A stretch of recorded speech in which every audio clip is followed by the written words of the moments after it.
प्रीतमपुरा में मुन्ना पहलवान का ही दबदबा था। मुन्ना जिस्म से बड़ा और बर्ताव से जालिम था। उसे बेहद गुस्सा आता था। मुझसे बहस करेगा? तेरी ये मजाल, आज तुझे सबक सिखाता हूँ। और गुस्से में वो लोगों को मारता पीटता था और इसी वजह से सारे गांव वाले उससे खौफ खाते थे। और उसकी दूसरी बुरी आदत थी मुफ्त का खाना खाना। सुबह सुबह वो माधव की पूरी सब्जी के ठेले पर पहुंच जाता था। ओ माधव भाई, 5 प्लेट पूरी सब्जी दे दो। हाँ भाईजान, ला रहा हूँ। और सब्जी काफी मिकदार में देना, बहुत ही कंजूसी से देते हो। अरे शैतान, तू तन्हा ही आधे सब्जी खा जाता है बार बार मांग कर, और कहता है मैं कंजूसी से देता हूँ। मेरी कुव्वत में हो तो तेरी पूरी सब्जी में जहर मिला दूं। अरे आज इतनी देर क्यों लग रही है? आया भाईजान। माधव को न चाहकर भी मुन्ना पहलवान को मुफ्त में पूरी सब्जी देनी ही पड़ती थी, क्योंकि सारे गांव वालों की तरह वो भी मुन्ना पहलवान से खौफ खाता था। पूरी सब्जी खाने के बाद मुन्ना पहलवान समोसा खाने जोगी के समोसे के ठेले पर पहुंच जाता। अबे ओ जोगी, 10-12 समोसे दे चटनी के साथ। जी देता हूँ। अरे इस गधे का कुछ तो करना पड़ेगा, हर रोज मुफ्त का समोसा खाने आ जाता है। इसकी वजह से मेरा कितना नुकसान हो रहा है। हे भगवान, कोई तो तरकीब दे दो। अबे ओ जोगी, सुर्ख वाली चटनी भी दे दे। हाँ हाँ दे रहा हूँ। मुन्ना पहलवान सारे समोसे खाकर डकार मारकर वहां से निकल गया। लेकिन अब जोगी सोच में पड़ गया कि वो मुन्ना पहलवान से कैसे निजात पाएगा। जोगी माधव से मिलने उसकी दुकान पर गया। क्या हुआ भाई, आज तुम यहाँ? अब क्या बताऊं माधव भाईजान, मुन्ना पहलवान की मुफ्तखोरी से परेशान हूँ। अरे परेशान तो मैं भी हूँ, लेकिन क्या कर सकते हैं। मुन्ना पहलवान से भला कोई कुछ कह सकता है? वो बात बात पर गुस्सा हो जाता है और लोगों को पीटने लगता है।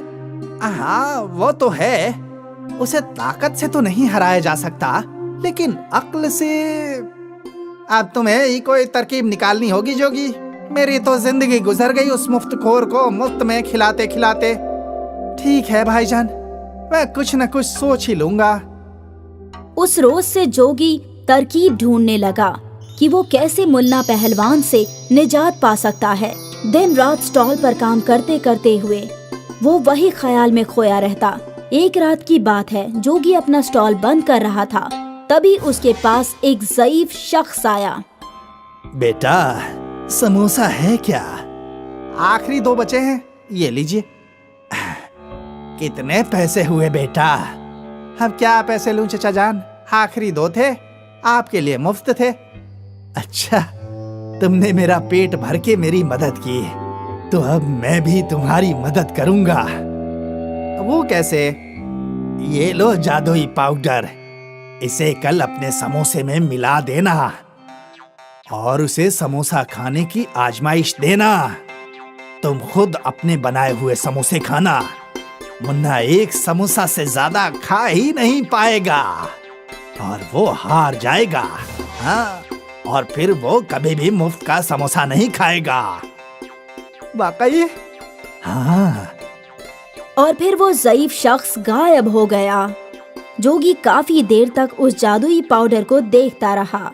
अगली सुबह समोसा बनाते वक्त जोगी ने समोसे में वो पाउडर मिला दिया। अब आएगा मजा। और फिर जोगी हमेशा की तरह अपने समोसे बनाने लगा। रोज की तरह मुन्ना पहलवान पहले पूरी सब्जी के स्टॉल पर गया। वहाँ उसने 5 प्लेट पूरी सब्जी खाई और फिर समोसे खाने के लिए चल पड़ा। अबे ओ जोगी, 10-12 समोसे दे दे चटनी के साथ। भाईजान, आज तो मैं आपसे आजमाइश करना चाहता हूँ। आपसे ज्यादा समोसे मैं खा सकता हूँ। अरे ऐसा मुमकिन ही नहीं है। मुझे यकीन है कि मैं आपको समोसा खाने की आजमाइश में हरा दूंगा। अच्छा, तो चल हो जाए आजमाइश, पूरे गांव को बुला ले। ठीक है। अपने समोसे के स्टॉल के बाहर एक बेंच लगा दिया और उस बेंच पर 2 बड़े बड़े प्लेट में समोसे रख दिए। आज मैं और मुन्ना भाईजान दोनों समोसा खाने के मुकाबले में भाग लेंगे। अगर मुन्ना भाईजान जीते तो मैं ताउम्र उनके घर पर सुबह समोसे की सुपुर्दगी करूंगा, वो भी मुफ्त। और अगर जोगी जीता, जो कि मुमकिन नहीं है, तो मैं कभी भी मुफ्त का नहीं खाऊंगा। तो ये तय रहा, अगर मुन्ना को जीत हासिल होती है तो ताउम्र जोगी मुन्ना को समोसे की घर पे सुपुर्दगी करेगा, और अगर जोगी जीतता है तो मुन्ना मुफ्तखोरी करना छोड़ देगा, वो हर चीज के पैसे देगा। ये मुकाबला बहुत ही दिलचस्प है। एक जानिब है मुन्ना पहलवान और दूसरी जानिब है जोगी। आइए देखते हैं इस मुकाबले का अंजाम क्या होता है। और फिर सीटी की आवाज से मुकाबला शुरू हुआ। मुन्ना और जोगी दोनों ने एक एक समोसा उठा लिया। मुन्ना ने हड़बड़ी में समोसा मुंह में डाल लिया और जोगी आराम से समोसा खाने लगा। मुन्ना समोसा चबाए जा रहा था, लेकिन उसका समोसा खत्म ही नहीं हो रहा था। बेचारा मुन्ना पहलवान, जादुई पाउडर से बना समोसे खाकर वो हार ही जाएगा। जोगी ने एक समोसा खत्म किया और फिर दूसरा खाने लगा, फिर तीसरा, फिर चौथा। मुन्ना पहलवान अभी तक पहला समोसा ही खा रहा था। ये मुझे क्या हो रहा है? मैं खा क्यों नहीं पा रहा हूँ? ये मुझे क्या हो गया? वहाँ देखते ही देखते जोगी ने 8 समोसे खा लिए। मालूम होता है मुन्ना पहलवान का पेट भरा हुआ है, वो तो एक भी समोसा नहीं खा पा रहे हैं। मुन्ना पहलवान ने उसे घूर कर देखा, लेकिन काफी वक्त से मुन्ना पहलवान से पहला समोसा ही खत्म नहीं हो पा रहा था। आखिर परेशान होकर मुन्ना बेंच पर से उठ गया। क्या हुआ मुन्ना भाईजान?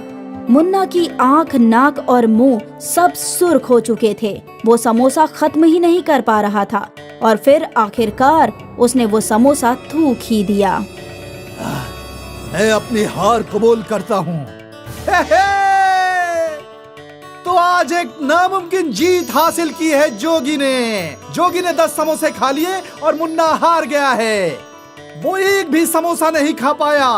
मुन्ना पहलवान इतनी बुरी तरह से हारेगा ये सोचा भी नहीं था। अरे ये कैसा पहलवान है? अरे भाई, इससे बेहतर तो जोगी है। मुन्ना पहलवान के तो दिन भर गए। गांव वाले तरह तरह से मुन्ना पहलवान का मजाक उड़ा रहे थे और इस मर्तबा मुन्ना को सबकी बातें सुननी पड़ रही थी।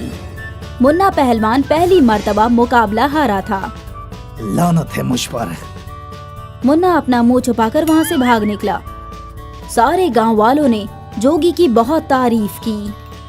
वाह जोगी, तुमने तो कमाल ही कर दिया। तुमने हम सब की परेशानी हल कर दी। और भाईजान, मुन्ना पहलवान ने तो मुंह की खाई है। लगता नहीं कि अब कोई गांव वाला उससे खौफ खाएगा। उस रोज से मुन्ना का दबदबा खत्म हो गया। अब गांव वाले उससे खौफजदा नहीं होते थे और ना ही वो मुफ्तखोर बनकर गांव वालों के ठेले से मुफ्त में खाया करता था। अरे माधव भाईजान, 3 प्लेट पूरी सब्जी दे दो और ये लो पैसे। देता हूँ मुन्ना भाईजान। मुन्ना की मुफ्तखोरी का खात्मा हुआ और ये सब जादुई पाउडर से बने जादुई समोसे की वजह से हुआ। जैसलमेर नगर में टूरिस्ट प्लेस के पास समीर अपनी अम्मी के साथ एक झोपड़ी में रहता था। वो अपने अब्बू के गुजर जाने के बाद बेहद गरीबी की जिंदगी बिता रहा था। वक्त बीतने पर समीर धीरे धीरे बड़ा होता है और फिर जब वो 15 साल का हो जाता है। अम्मी, क्या हम लोगों का इस दुनिया में कोई नहीं है? ना ही हमसे कोई रिश्तेदार मिलने आता है और ना ही हमें कोई फोन करता है। बेटा, है तो बहुत लोग, लेकिन सिर्फ कहने के लिए। कहते हैं ना, सुख के सब साथी हैं, पर दुख में कोई साथ नहीं देता। अम्मी, मेरे सब दोस्त कहते हैं कि तुम्हारा तो इस दुनिया में कोई भी नहीं है। तुम लावारिस हो। नहीं बेटा, मैं हूँ ना तुम्हारे लिए।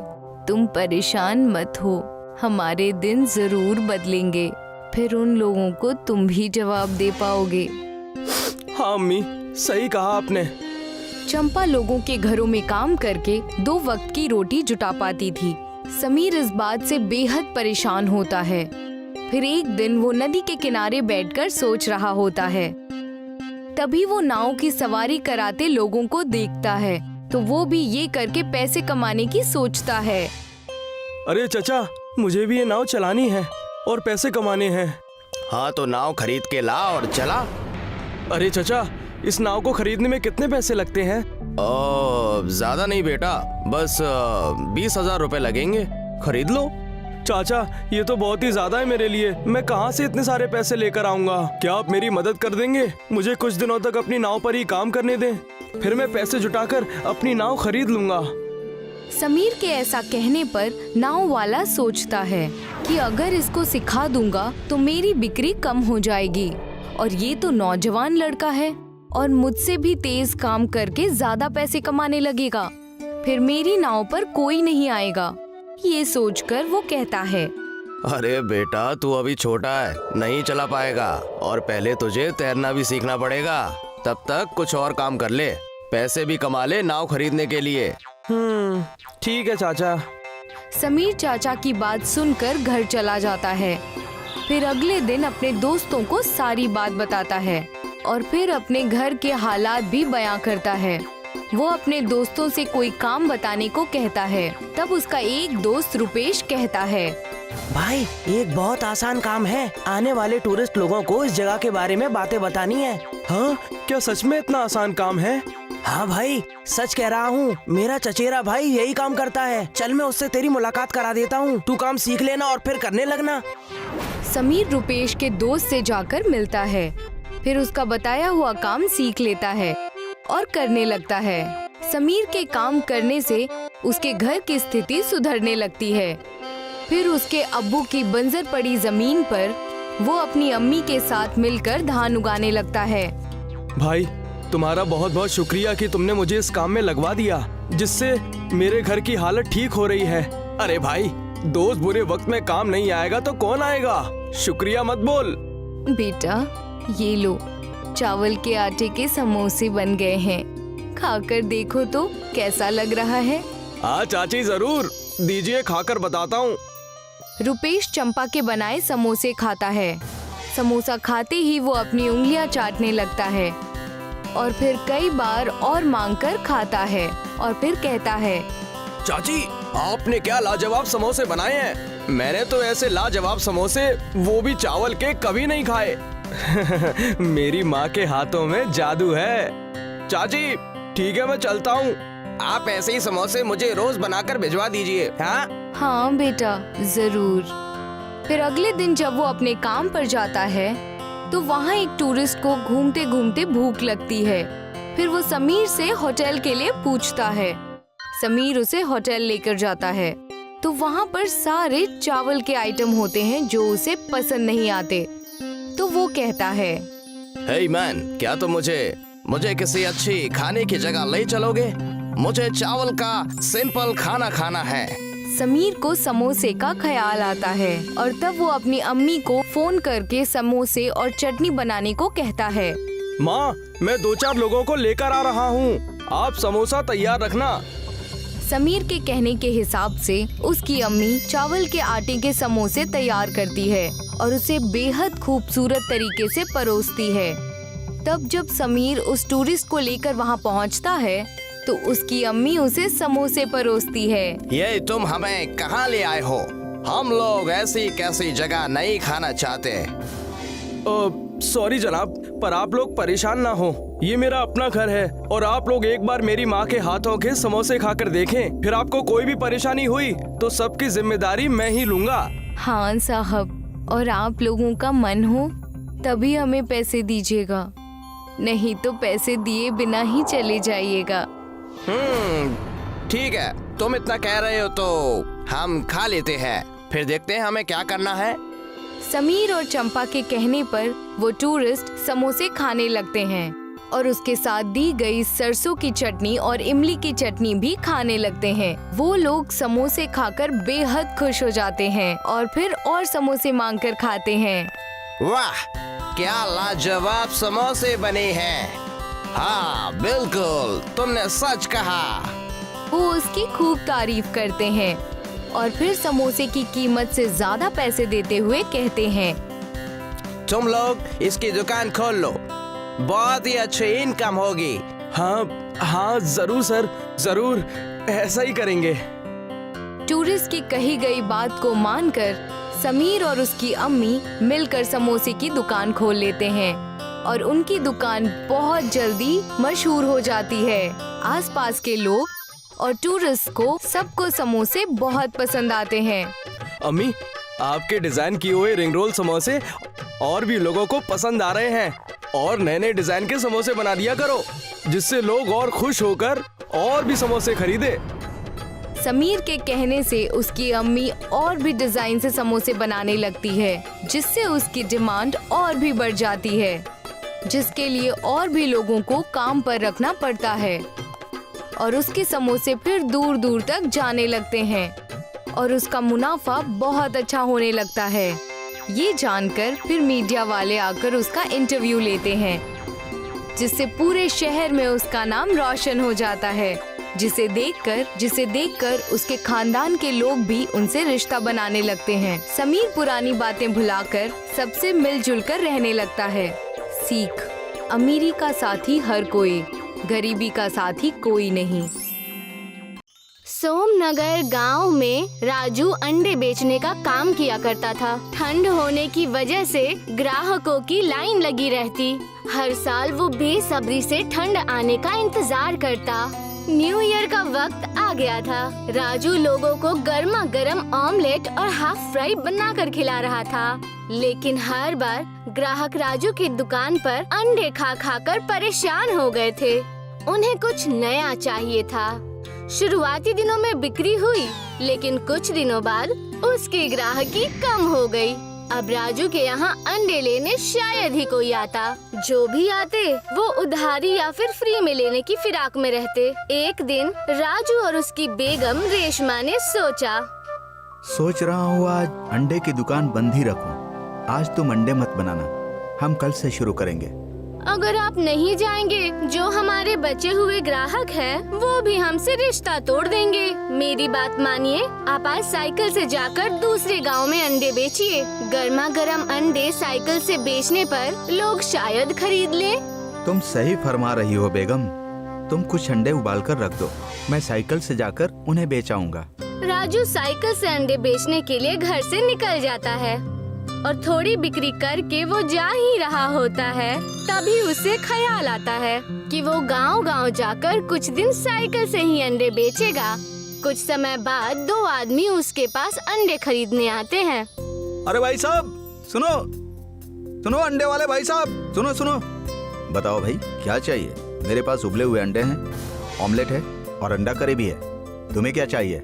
हमें कुछ नहीं चाहिए, मगर अब तुम दोबारा इस जगह मत आना। यहाँ पर पहले से ही हमारी दुकान है अंडे की, जो चल रही है। तुम यहाँ पर आकर हमारा कारोबार मंदा कर रहे हो। अरे जनाब, मेरी भी दुकान है जो चल नहीं रही है, इसीलिए मैंने सोचा कि मैं गांव-गांव जाकर दुकानों पर अंडे बेचूं। हाँ हाँ, हम समझ गए, अब चले जाओ और यहाँ दोबारा मत आना। राजू वहाँ से दुखी होकर चला जाता है और सारी बातें रेशमा को जाकर बता देता है। लगता है अब हमें कुछ और काम शुरू करना होगा, वरना हमारे रहने खाने की भी दिक्कत होने लगेगी। हम इसके सिवा और कर भी क्या सकते हैं? बरसों से हम अंडे की दुकान ही चला रहे हैं और अगर हमने ये छोड़ दिया तो फिर कुछ नहीं बचेगा। राजू उस दिन दुखी होकर सो जाता है और कोई तरकीब सोचने की कोशिश करता है। सुनती हो? अरे कहाँ गई? हाँ जी, आई। बोलिए ना, क्या हो गया? अगर हम अपने अंडे की कीमत कम कर दें तो तब शायद लोग हमारे अंडे खरीदेंगे। लेकिन हमारे अंडे तो पहले से ही सस्ते हैं। अगर हम और कम कर देंगे तो हमें मुनाफा होगा ही नहीं, हमारी सारी मेहनत खराब हो जाएगी। राजू और रेशमा अपने अंडे के व्यापार को आगे बढ़ाने की सारी तरकीब सोच लेते हैं, लेकिन इसका कोई असर नहीं होता। मेरे पास एक तरकीब है। हमारे मायके में सोने के अंडे बहुत बिकते हैं। जब मैं छोटी हुआ करती थी, वहाँ पर सोने के अंडे के सिक्के बनाकर बेचे जाते थे और वो बहुत स्वादिष्ट और बहुत प्यारे दिखते थे। सच में? तुम सच कह रही हो? अगर ऐसा हुआ तो हम फिर से अपनी दुकान पर 4 चांद लगा देंगे। रेशमा की बात सुनकर राजू उसके मायके जाने को तैयार हो जाता है। राजू अपने ससुराल जाकर सोने के अंडे का नुस्खा सीखने लगता है। कुछ दिन अपने ससुराल में रहकर राजू ने गोल्डन कॉइन की रेसिपी सीख ली। एक ऐसा अंडा जो बनने के बाद सोने के सिक्के की तरह दिखने लगा। राजू ने विधि सीख ली। ससुराल से वापस आते ही राजू ने फिर से अपनी ठेले की रेडी लगा दी। अरे ओ मोहतरमा, सुनती हो? आज दुकान पर तुम भी आना। आज का दिन हमारे लिए बहुत ही खास है। हाँ जी, मैं जरूर जाऊंगी। ऊपर वाले की दुआ होगी तो हमारी मन्नतें जरूर पूरी होंगी। राजू और रेशमा अंडे बनाने की नई विधि अपने दुकान पर शुरू कर देते हैं और जैसा उन्होंने सोचा था ठीक वैसा ही हुआ। पहले दिन की शुरुआत ही बेहतरीन रही। धीरे धीरे पूरे शहर और कस्बे में सोने के अंडों की खबर फैल गई। पहले ही महीने में ही उन्होंने अपने साल भर का मुनाफा कमा लिया था। न्यू ईयर का वक्त आ गया था। दोनों बेहद खुश थे, लेकिन संजय और उसकी पत्नी नीता इस बात से बिल्कुल भी खुश नहीं थे। संजय भी राजू के साथ अपने समोसे की दुकान लगाता। राजू के अंडे की रेडी पर भीड़ होने की वजह से सचिन जलने लगा। देख रही हो जाने मन, इस राजू ने तो लोगों को अंडे का मुरीद बना दिया है। और नहीं तो क्या, हमारा धंधा तो खराब हो रहा है। इस राजू का कुछ तो करना होगा। अगले ही दिन संजय और उसकी पत्नी ने साजिश रची कि वो लोग रात को राजू की रेडी गायब कर देंगे और रात होते ही दोनों पति पत्नी ने मिलकर राजू की रेडी को उसे कहीं दूर एक खाई में धक्का दे दिया। सुबह उठते ही मानो राजू को धक्का लग गया था। वहाँ पे उसकी रेडी थी ही नहीं। राजू और उसकी बेगम का रो रो कर बुरा हाल हो गया। वो दोनों हिम्मत हार चुके थे। दोनों वहाँ से चुपचाप घर आ गए। तभी राजू कहने लगा, यह हमारे साथ क्या हो रहा है? भगवान हमारी खुशी। अभी कुछ भी नहीं बिगड़ा है। हम अभी भी अपना धंधा फिर से खड़ा कर सकते हैं। हर अच्छी चीजों पर नजर लगती है। एक तरफ राजू और उसकी बेगम परेशान थे और दूसरी तरफ संजय और उसकी बीवी बेहद खुश थे। उनके समोसे का धंधा बेहद बढ़ने लगा। राजू और रेशमा सारा माजरा समझ गए थे कि हो ना हो इसके पीछे संजय और उसकी पत्नी नीता का हाथ है। अगर हम फिर से अपनी दुकान खड़ी करने जाएं, तो इसमें वक्त और पैसे दोनों ही लगेंगे और तब तक ठंड का मौसम खत्म हो जाएगा। क्यों ना हम अपने घर पर ही अपना व्यापार शुरू कर दें? ऐसे हमारे ग्राहक भी हमारे पास ही रहेंगे और हम थोड़े पैसे जमा करके अगले सीजन में हम अपनी हाथ गाड़ी की दुकान फिर से खोल लेंगे। राजू और रेशमा ने अपने घर पर ही अंडे की दुकान खोल ली। बड़े बड़े पोस्टर लगाकर उन लोगों ने अपने घर पे ही अच्छा व्यापार शुरू कर लिया। तुम्हारी तरकीब तो बहुत दुरुस्त निकली। देखो, हमने फिर से अपनी दुकान पर 4 चांद लगा दिए। राजू और रेशमा के घर की दुकान देखकर राजू और उसकी पत्नी बेहद परेशान हो गए और उनके समोसे भी बिकने बंद हो गए। धीरे धीरे उनके ग्राहक भी राजू के दुकान के अंडे खाने लगे। देखते देखते उन्होंने अपने हाथ गाड़ी की दुकान फिर से खोल ली। देखते ही देखते उनके गोल्डन कॉइन्स एग शहर भर में मशहूर हो गए।